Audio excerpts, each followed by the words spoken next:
Em ơi. Thằng này đây rồi.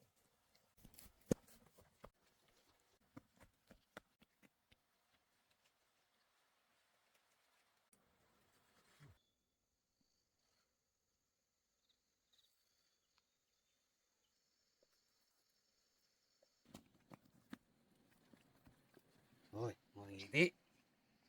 Nào, ngồi im ở đấy. Để tao gọi điện, nghe chưa? Bây giờ mày nhốt cái thằng bé kìa. Mày lên lấy cái đứa bé này đi nhốt trong. Vâng. Nhưng mà còn cái đứa mẹ thì tiện lên hay bắt nốt đi. Ui.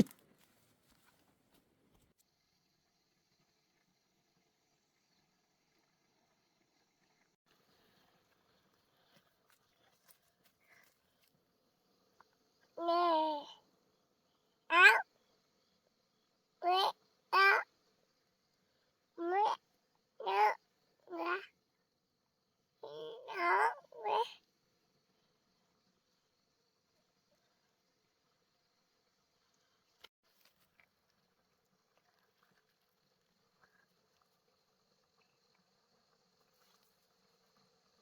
Ba.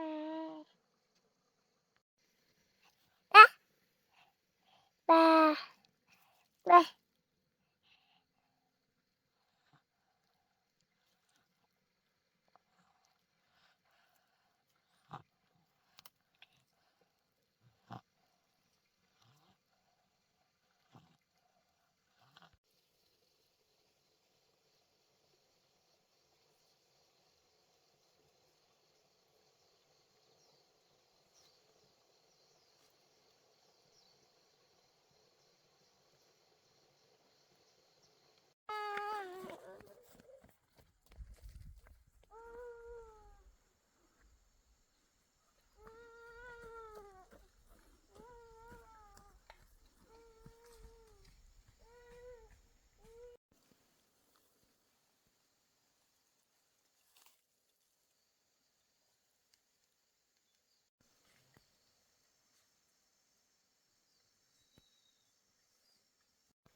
Im mày.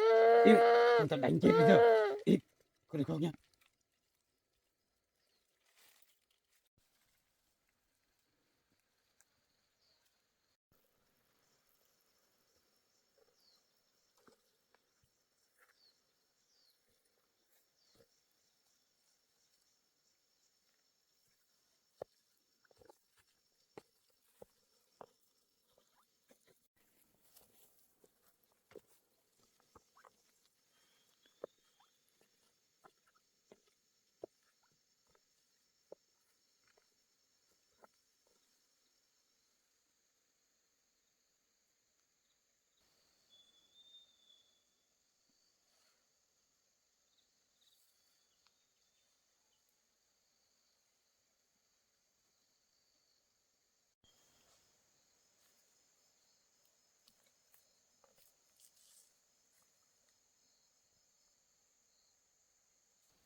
nghỉ tí.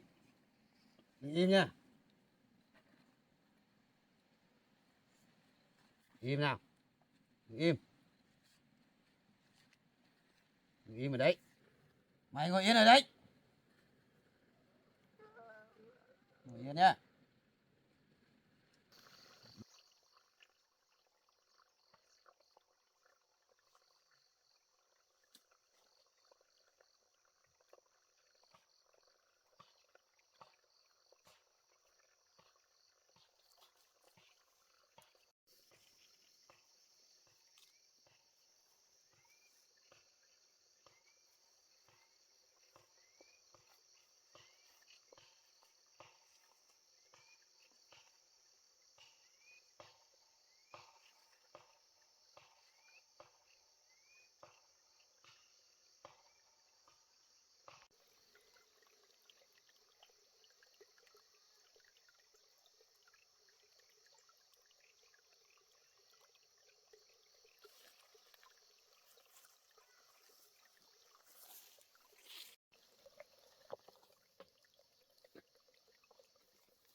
Nào, ngồi im ở đấy.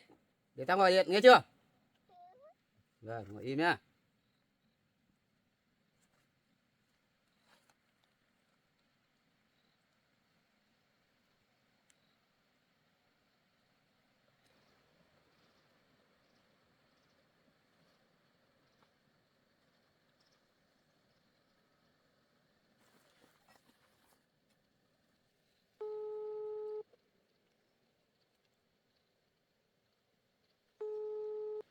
Sao bọn này không nghe nhỉ? Chắc đang đi đường sao đấy?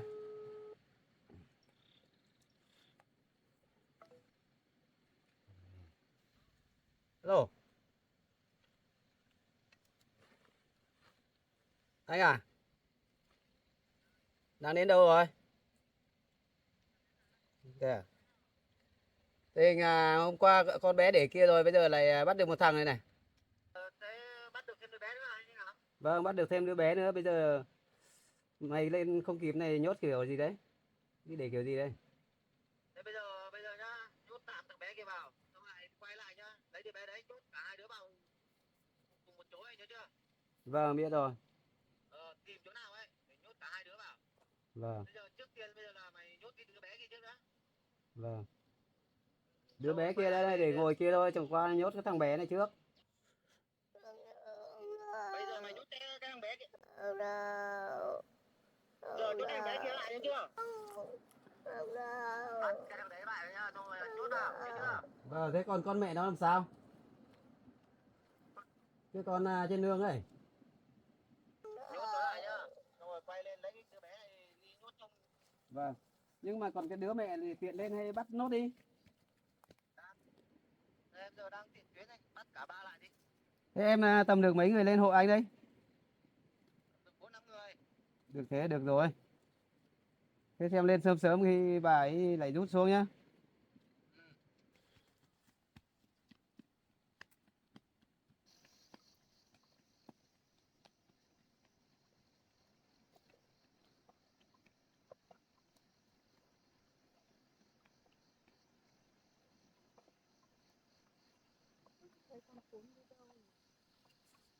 Thế xem giá cả nào. Cho được tầm bao nhiêu? Anh trả 200. Ok, Đẹp không? hàng đẹp.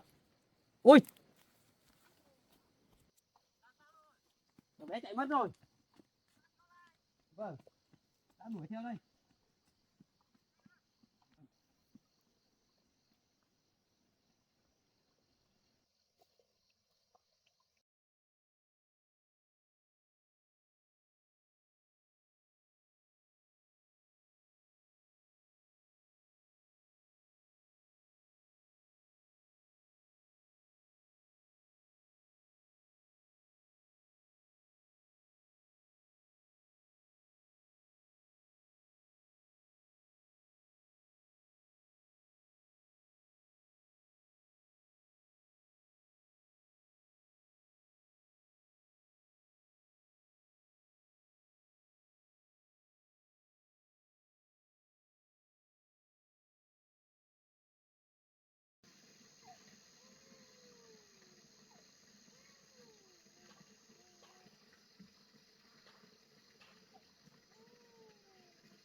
Ba con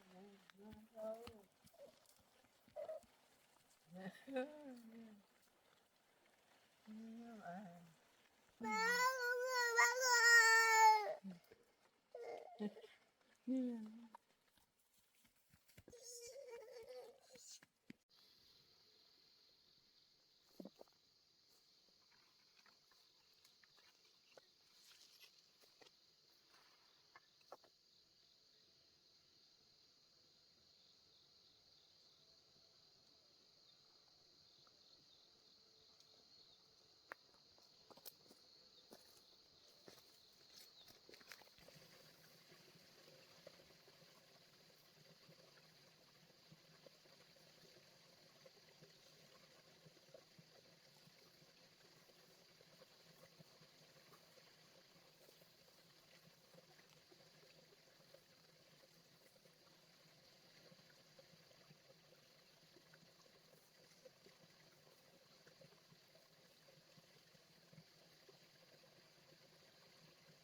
nó một quậy nào vô. Ờ. À, thằng này chạy đường này rồi.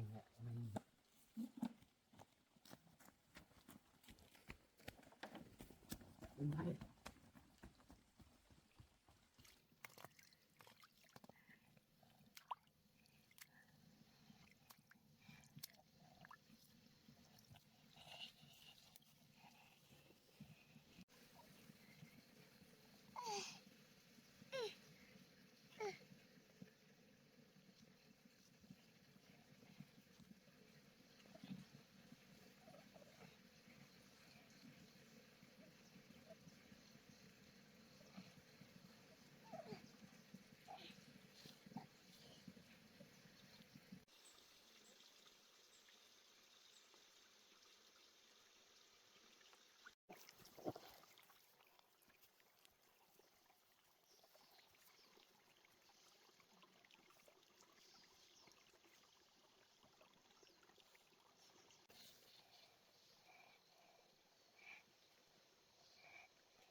Ôi.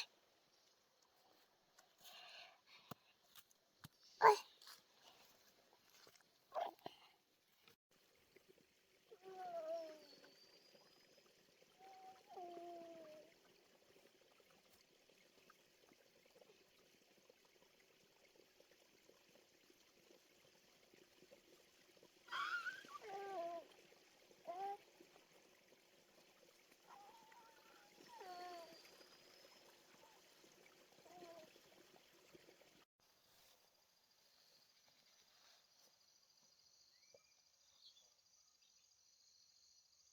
Em ơi, em đi đâu rồi nhỉ? Bác khóc đi đâu rồi?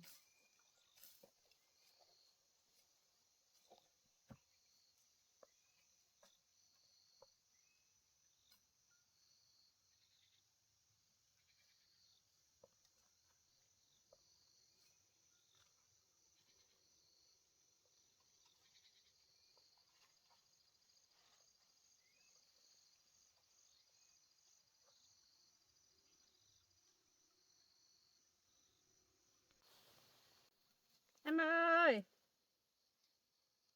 em đâu rồi nhỉ? Ôi, không thấy rồi.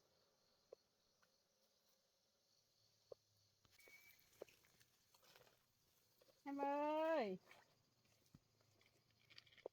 em.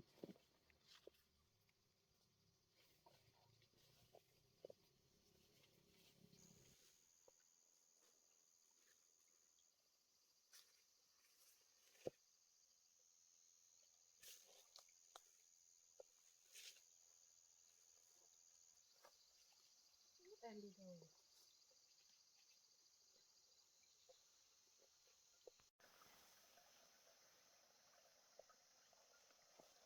Em ơi, em.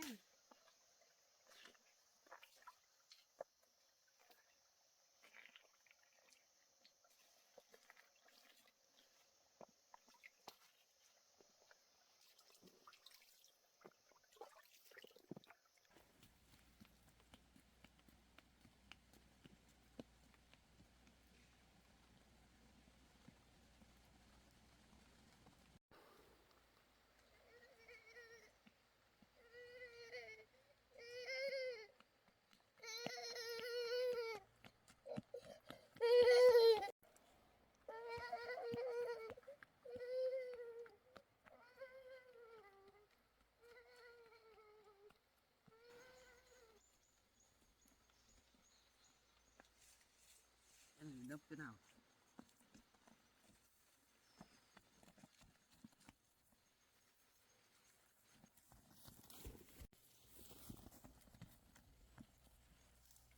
Em đập cái nào?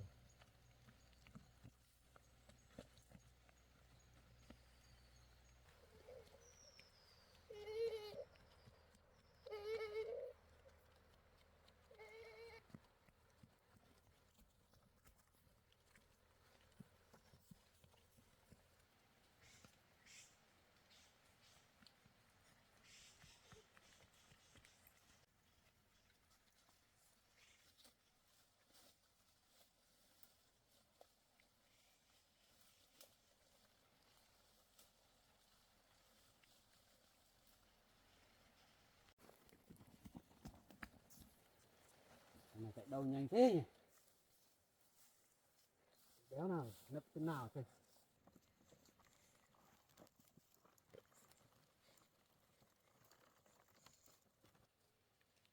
Đéo đâu đi.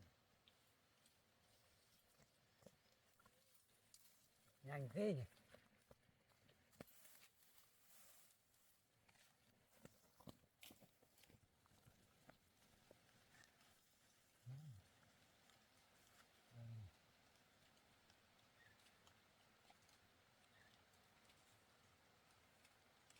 Nấp chỗ nào?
Mẹ.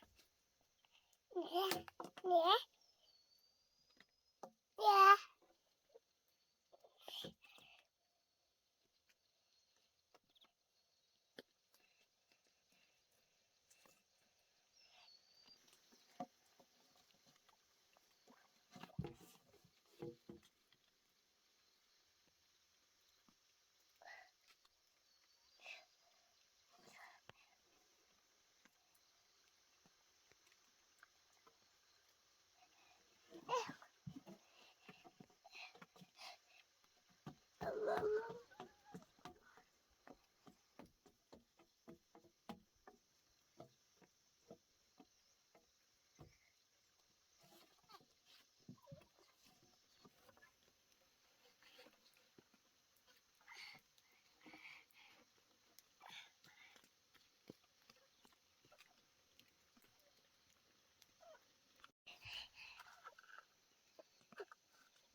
Thì tao bị bắt cóc không rồi.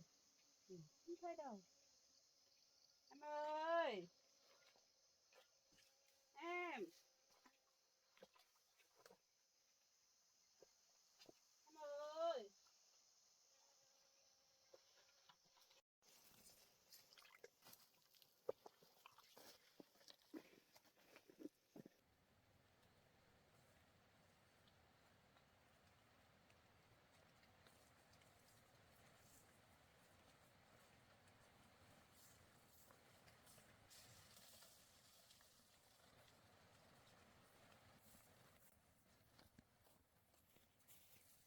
Nấp chỗ đéo nào.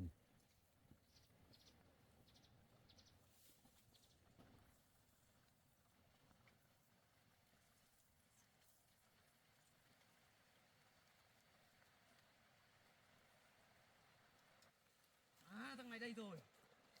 Kia rồi.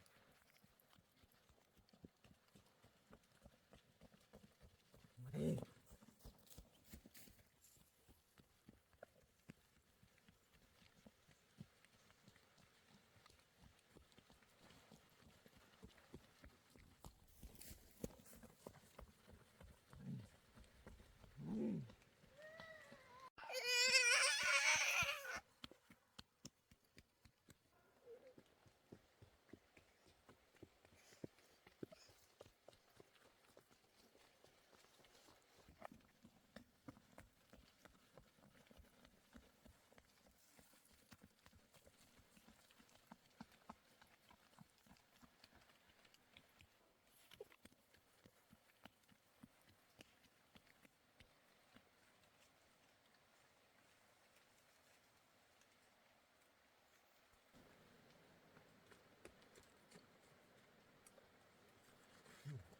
Đâu nhanh thế nhỉ?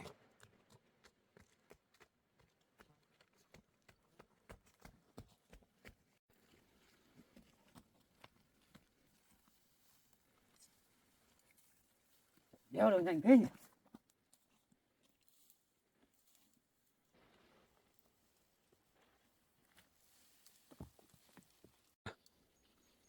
Mẹ chặt con kia. Chặt đau hết cả chân.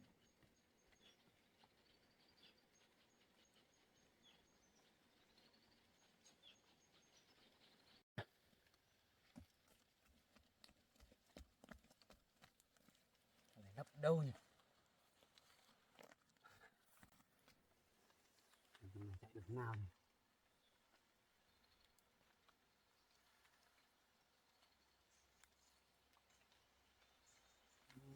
Hai đường chạy đường nào, biết đường nào mà chạy.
Em ơi, em.